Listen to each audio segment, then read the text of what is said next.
Filmora কিংবা CapCut এই সফটওয়্যারের ভিতরে কোন সফটওয়্যারটি ভালো অথবা প্রিমিয়াম প্রো। তো এই ভিডিওতে আমরা আলোচনা করব যে কোন সফটওয়্যারটি ব্যবহার করে খুব দ্রুত এডিটিং করতে পারবেন। দেখেন, প্রিমিয়াম প্রো যে সফটওয়্যারটি এটা প্রতি মাসে কিনতে হয়, এবং যেটা ফিল্মোরা এটা লাইফ টাইম একটা ভার্সন আছে, আর একটা ভার্সন আছে সেটা হচ্ছে মান্থলি এবং ইয়ারলি।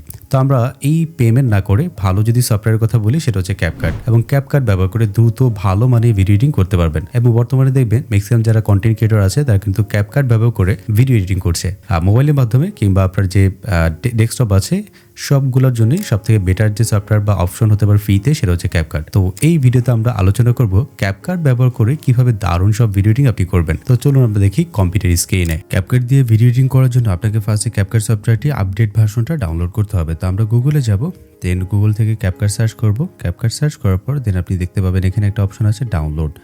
এই জায়গা থেকে আপনি উইন্ডোজ এবং ম্যাকের জন্য এই ভার্সনটা ডাউনলোড করবেন, আর যদি আপনি মোবাইল ফোন ইউজ করেন তাহলে যে download for mobile phone. Okay, so download করার পর ইনস্টল করে ফেলবেন। এইবার আপনাকে সার্চ করতে হবে ক্যাপকাট লিখে, এবং যেহেতু ক্যাপকাট কেন আমরা ব্যবহার করি, খুব প্রি বিল্ট অনেক কিছু দেওয়া আছে, এছাড়া যেটা খুব বেশি আসলে আপনার গ্রাফিক্স যে কার্ড আছে, গ্রাফিক্স কার্ড হেভি লাগে না, এবং চাইলে মোবাইলে কিংবা আপনার যে ল্যাপটপ আছে বা কম্পিউটার আছে এটা ইজিভাবে ব্যবহার করতে পারেন, এবং এত ভারী সফটওয়্যার না। তো যার জন্য আমরা সবাই ক্যাপকাট ব্যবহার করি এবং দ্রুত খুব এডিটিং করা যায়।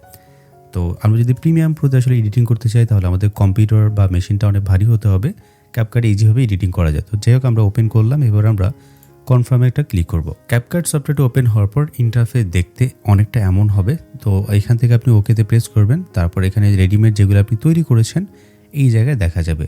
তো আমরা নিউ প্রজেক্টে একটা ক্লিক করব। নিউ প্রজেক্টে ক্লিক করার পর দেখতে পাবো যে আমাদের যে ইন্টারফেস এমন চলে আসবে। তো এখানে আমরা দেখতে পাচ্ছি এটা হচ্ছে রিসোর্স প্যানেল, এটা হচ্ছে টাইমলাইন প্যানেল, এটা হচ্ছে ভিউ প্যানেল, আর এটাকে বলা হচ্ছে কন্ট্রোল প্যানেল বা ইফেক্ট কন্ট্রোল প্যানেল বলতে পারেন।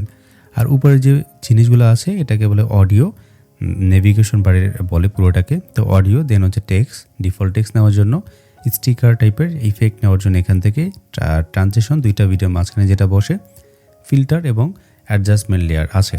তো যাই হোক, আমরা এখান থেকে পুরো জিনিসটা জাস্ট বোঝার চেষ্টা করি। সেটা হচ্ছে সোর্স প্যানেল থেকে ভিডিওগুলো আমাদের কম্পিউটার থেকে নিয়ে আসবো, বা ছবি বা ইমেজ, এবং এখান থেকে ড্র্যাগ অ্যান্ড ড্রপ করবে টাইমলাইনে।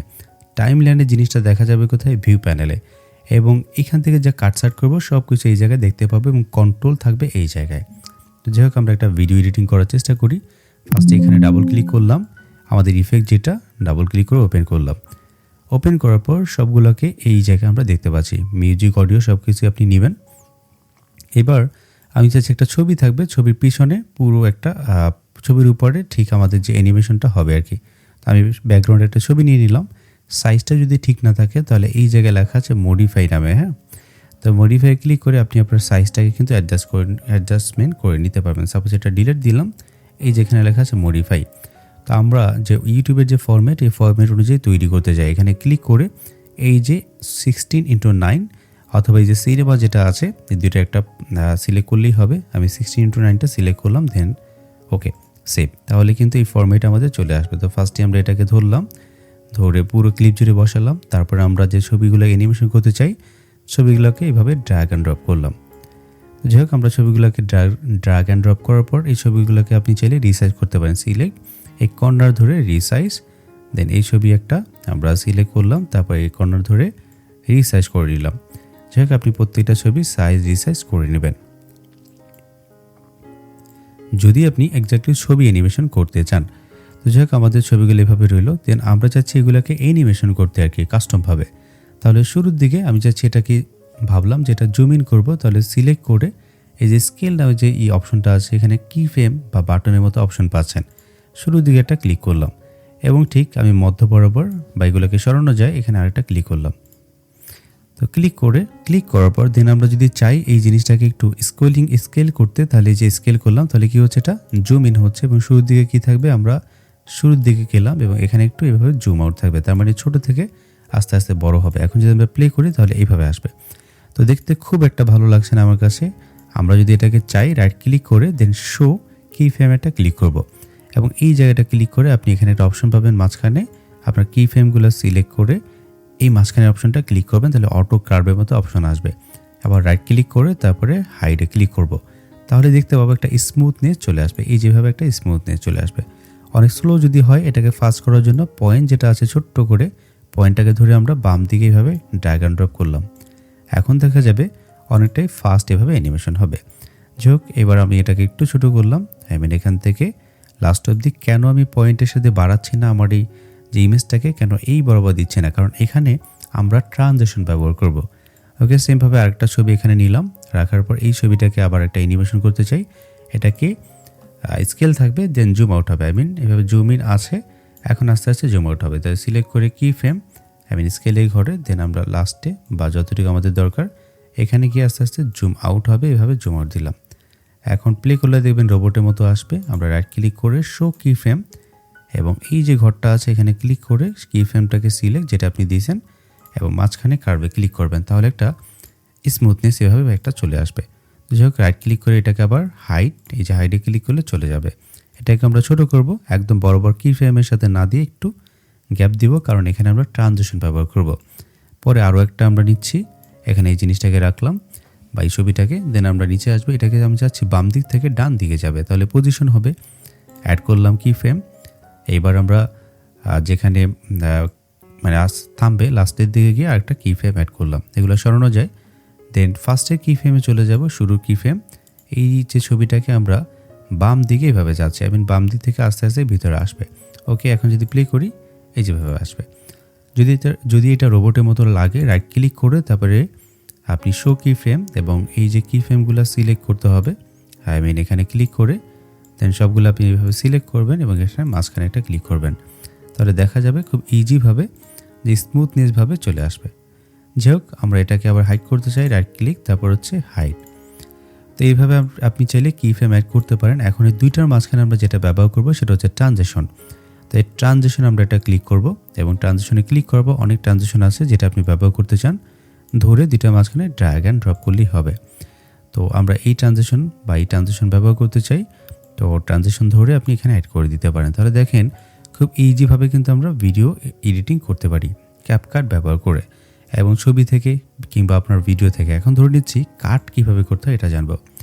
এই ছবির এখানে ধরে নিচ্ছে ভুল আছে, তাহলে এখানে যে অপশন আছে এটাকে বলে কাট। আপনি এখান থেকে ধরে এই অপশন থেকে এই পর্যন্ত ভুল আছে, সিলেক্ট করে আবারও কাট, তাহলে মাঝখানে অংশটুকু ভুল, সিলেক্ট করে আমরা ডিলেট। ওকে, তাহলে এইভাবে আমরা কাট করতে পারি। বা সামনের যদি কোনো অংশ ভুল থাকে ওটাকে বাদ দেওয়ার জন্য সিলেক্ট, এটা হচ্ছে বাম দিক থেকে ডিলেট হবে। আর যদি ডান দিক থেকে ডিলেট করতে চান সিলেক্ট করে এটা হচ্ছে ডান দিক থেকে ডিলেট হবে। ওকে, তো এটা হচ্ছে কাট অপশন জানলাম। ফ্লিপ, এছাড়া এটা হচ্ছে রোটেশন, ঘুরবে। আর এই যে জিনিসটা এটা হচ্ছে ক্রপ, সাইজটাকে রিসাইজ করবে।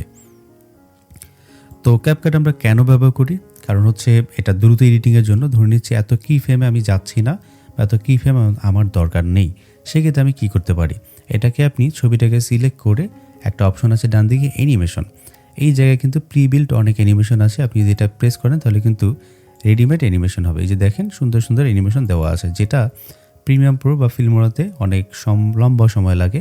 তো সেক্ষেত্রে এখান থেকে আমরা রেডিমেডগুলো নিতে পারি। তো এখান থেকে রেডিমেড নেওয়ার পর এগুলোকে ডিউরেশন আপনি যদি স্লো চান এইভাবে ডান দিকে নেবেন তাহলে স্লো হবে, আর যদি ফাস্ট চান তাহলে এই দিকে নেবেন। ওকে, সো আমরা ফাস্ট স্লো অ্যাড করতে পারি। তাহলে দেখেন আমরা যেটা কি ফ্রেম অ্যাড করে করে লম্বা সময় ধরে করছি, সেম জিনিসটা এখানে খুব ইজিভাবে চলে আসে। দেন আমরা এই ছবিটাকেও সেম অপশন চাই, আমরা চাচ্ছি এখানে ওয়ার্প আকারে আসবে, সিলেক্ট করলাম, এই যে ওয়ার্প আকারে আসবে। ডিউরেশন বাড়াতে চাইলে এইভাবে ডিউরেশন বাড়িয়ে দিবেন, তাহলে পারফেক্ট অ্যানিমেশন আপনি অ্যাড করতে পারেন। এখানে রেডিমেড অনেক অ্যানিমেশন দেওয়া আছে। এরপর হচ্ছে এটা হচ্ছে ইজ ইন, শুরুর থেকে শেষের দিকে যাবে। এটা হচ্ছে ইজ আউট, শেষ দিক থেকে শুরুর দিকে যাবে, এরকম অপশন। আর এটা হচ্ছে কম্বো, সব কিছু মিলানো। তা আমরা যদি চাচ্ছি এই ছবিটাকে সিলেক্ট করলাম, এই ছবিটাকে আমি চাচ্ছি ডিফারেন্ট একটা অ্যানিমেশন অ্যাড করে দিতে, এখানে ক্লিক করলাম, এটাকে ডাবল ক্লিক করলাম, এই যে বাউন্স ইফেক্ট চলে আসবে। তো অনেক ইফেক্টই দেওয়া যায়, দেখবেন যারা ফেসবুকে কন্টেন্ট তৈরি করে তারা এই ধরনের কন্টেন্টগুলো বেশি দেয়, বিভিন্ন চ্যানেলগুলো আছে, তো তাদেরগুলো দেখলে আপনি একটা আইডিয়া পাবেন। তো আফটার সব কিছু আমাদের এইভাবে অ্যানিমেশন হয়ে গেলে আমরা এটাকে কালার কারেকশন করব। তো কাট সম্পর্কে জানলাম, প্রিবিট সম্পর্কে জানলাম। ইফেক্টে ক্লিক করে অনেকগুলি ইফেক্ট আছে যেগুলো চাইলে ব্যবহার করতে পারেন, যেমন ব্লার, তারপর হচ্ছে জুম অপশন আছে, এগুলো অনেক অপশন আছে। আপনাকে জাস্ট একটু কয়েকটা দিন প্র্যাকটিস করলে এগুলো মুখস্থ হয়ে যাবে আপনার, এবং কোন জায়গায় কোন জিনিসটা দরকার এটা আপনি খুব ইজিভাবে বুঝতে পারবেন। তো যাই হোক, ফাইনালি আমরা কালার অ্যাড করতে চাই, অ্যাডজাস্টমেন্টে ক্লিক করে এবং এই যে অ্যাডজাস্টমেন্ট লেয়ারটাকে সিলেক্ট করে সবার উপরে বসাবো এবং পুরোটা জুড়ে কালার বসিয়ে দিব। কালার বসানোর পর এই অ্যাডজাস্টমেন্ট লেয়ার বসানোর পর এটার উপর যা অ্যাপ্লাই করব সব কিছু পুরো ফুটেজে অ্যাপ্লাই হবে। তাহলে আমরা এখান থেকে কালারে চলে যাব। যেহেতু ফুটেজটা আমরা চাচ্ছি একটু স্পষ্ট, তাহলে শার্পনেসকে একটু বাড়িয়ে দিতে হবে। এই দেখেন শার্পনেস বাড়ানোর পর এটা দেখতে অনেকটা একদম স্পষ্ট দেখা যাচ্ছে। এরপরে আমরা যেটা করব, আমাদের এখান থেকে কন্ট্রাস্টটাকে একটু বাড়িয়ে দিব 10 বা 8, আর ব্রাইটনেসকে 5 -5 বা 2 এভাবে কমিয়ে দেবেন আর কি। ওকে, দেন হাইলাইটটাকে আপনি +5-এ ক্লিক করবেন, শ্যাডোটাকে হালকা করে বাড়িয়ে দিবেন। ওকে, সো ওভারঅল এইভাবে হয়ে গেলে আপনার যদি কালার একদম কম থাকে তাহলে এটাকে একটু বাড়িয়ে দেন, আর যে ব্ল্যাক অ্যান্ড হোয়াইটের মাঝখানে একটু কমিয়ে দেন। তো ওকে, আমার কাছে মনে হচ্ছে বেশি কালার আছে, হালকা কমিয়ে দিলাম। ওভারঅল পুরো এডিটিং হয়ে গেলে এটাকে আপনি কি করবেন, এক্সপোর্ট করবেন। তো এক্সপোর্ট করার জন্য এই যে কর্নারে যে বাটন আছে এখানে ক্লিক করে খুব ইজিভাবে এক্সপোর্ট করতে পারবেন। ওকে, সো আমরা ক্লিক করলাম এবং এই যে এক্সপোর্টে ক্লিক হবে। এছাড়া চাইলে এখানে ড্রপ শ্যাডো অ্যাড করতে পারেন। তো পরবর্তী একটা ভিডিও করব, যে ভিডিওতে আপনি ট্রাভেল টাইপের ভিডিও বা যে কোনো টাইপের ব্লগ ভিডিও কীভাবে এডিটিং করবেন ক্যাপকাট ব্যবহার করে সিনেমেটিক একটা লুক চলে আসবে। যাই হোক, আমরা এখানে একটা নাম দিলাম আমাদের ফুটেজে, দেন কোথায় সেভ করব, লোকেশন সিলেক্ট করব, রেজুলেশন আপনি 4K পর্যন্ত নিতে পারেন। তো আমরা এখানে 1080 রাখবো। দেন এখানে কোডিক যেটা H.264, তারপর MP4, এবং এখানে ফ্রেম আপনি ট্রাই করবেন যে 30 বা 25 দুইটা ফ্রেম আমরা জানি 1 সেকেন্ডে কতগুলো ছবি থাকবে, এটাকে বলা হচ্ছে ফ্রেম পার সেকেন্ড আর কি। তো যাই হোক, এখানে ক্লিক করে দেন আমরা এক্সপোর্টে একটা ক্লিক করব। ফাইনালি আমাদের ছবি বা আমাদের যে ভিডিওটা থাকবে ভিডিওটাকে এক্সপোর্ট হবে। তো এই ছিল আজকের ভিডিওতে যে কীভাবে ক্যাপকাট ব্যবহার করে দারুণ বা সুন্দরভাবে একটা ফটো স্ল্যাশ ভিডিও এডিটিং করবেন। তো আজকের মতো এখানে বিদায় নিচ্ছে, দেখা হচ্ছে পরবর্তী ভিডিওতে। আল্লাহ হাফেজ।